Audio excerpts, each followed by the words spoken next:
the vast ocean, the majestic mountains, you and me. This next song talks about how God created all this, concerned about every detail. Let all glory and honor belong to Him.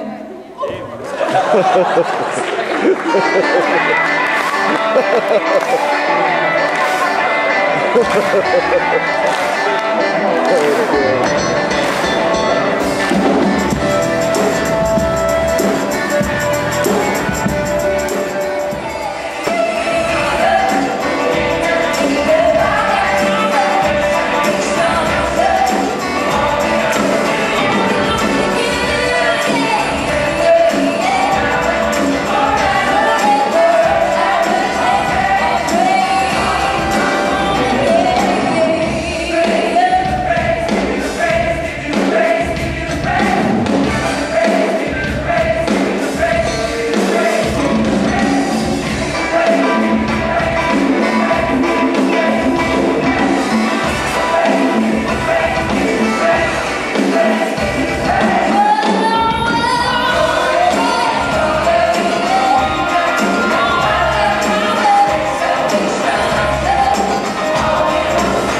built and it was swelling and growing, and it kind of came to a point in my freshman year of high school where one day I wanted to be done.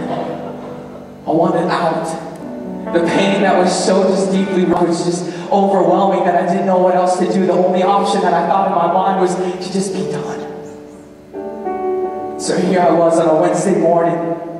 I was fighting with my mom profusely, and friendships at school were horrible. And I decided that day on a Wednesday that, you know what, tonight's going to be a night I'm just going to let it all go. As I drove home, and there was this embankment that goes down about 120 feet off the road, and in Montana it's a rural area, so they don't have guardrails or anything else. And so I decided I'm just going to drive off and just let it be. And there I go, and the bell rings at 6th period, and I get into my car, and I remember just clutching the steering wheel, and I'm dropping down the road just stoic, empty, broken. And I'm going and I'm speeding up and I'm getting faster and faster, and that place where I'm just going to go off, it's coming up in just a couple of miles, and all of a sudden there's lights that turn on behind me, and this cop pulls me over.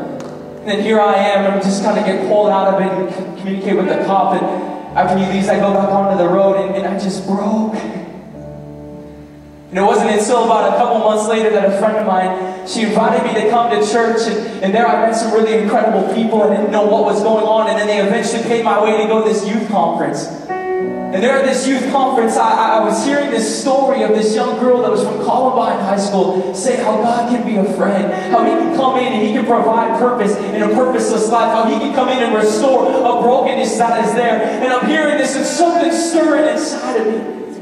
And at the end of it, she said, you know what, if you want to have a relationship with Jesus, I want to invite you to come forward. I remember that thing just stirred inside me, and I ran forward. I fell flat on my face, and I had an encounter with my God in that moment.